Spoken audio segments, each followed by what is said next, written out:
हम knowledge based channel पर आपका स्वागत करते हैं। दूध उत्पादन प्रक्रिया, एक जैविक और आध्यात्मिक दृष्टिकोण। दूध प्रकृति के सबसे पौष्टिक पदार्थों में से एक है, जो मनुष्य सहित सभी स्तनधारियों के विकास के लिए आवश्यक है।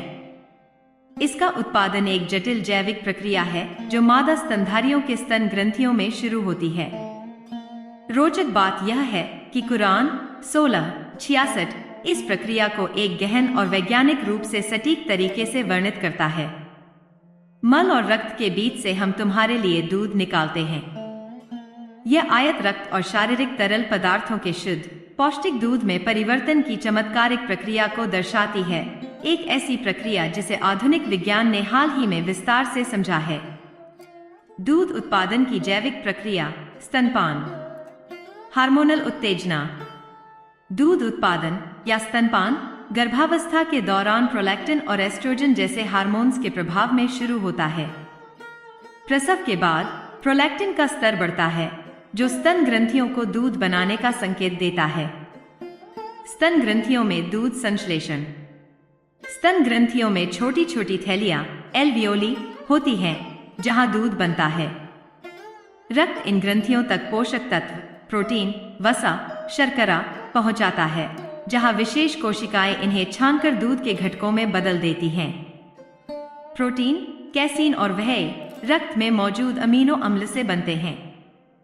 वसा, लिपिड्स, फैटी एसिड और ग्लिसरॉल से निर्मित होती है। लैक्टोज, दूध की शर्करा, ग्लूकोज से बनता है। विटामिन और खनिज मां के रक्त प्रवाह से अवशोषित किए जाते हैं।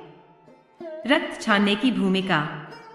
कुरान में दूध को मल और रक्त के बीच से निकलने वाला बताया गया है, जो वैज्ञानिक तथ्य से मेल खाता है कि दूध सीधा रक्त नहीं, बल्कि एक शुद्ध निष्कर्ष है। रक्त अपशिष्ट, यूरिया, विषाक्त पदार्थ को गुर्दों तक पहुंचाता है, जबकि पोषक तत्वों को छानकर दूध बनाया जाता है। दूध निकलने की क्रिया। Let down reflex. जब शिशु स्तनपान करता है तो ऑक्सीटोसिन हार्मोन एल्वियोली के आसपास की मांसपेशियों को सिकोड़ता है, जिससे दूध नलिकाओं में आकर निप्पल से बाहर निकलता है। कुरान की आयत की वैज्ञानिक सटीकता। आधुनिक जीव विज्ञान से सदियों पहले कुरान ने दूध निर्माण को रक्त और शारीरिक छानने की प्रक्रिया के रूप में वर्णित किया। यह आज के विज्ञान से पूर्णतः सहमत है।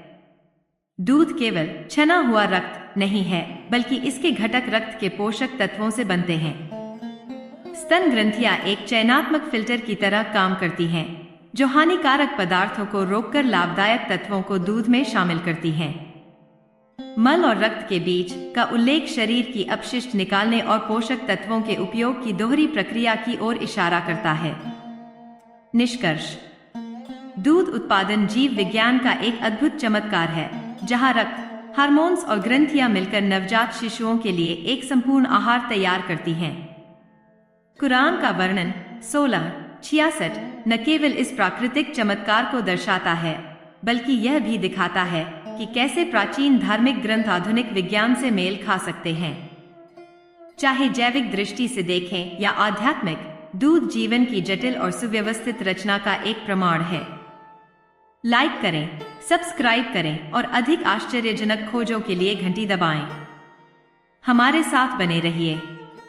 हम इस्लाम के बारे में और अधिक जानकारी लेकर आएंगे, जो आपको इस्लाम के और करीब लाएगी। धन्यवाद।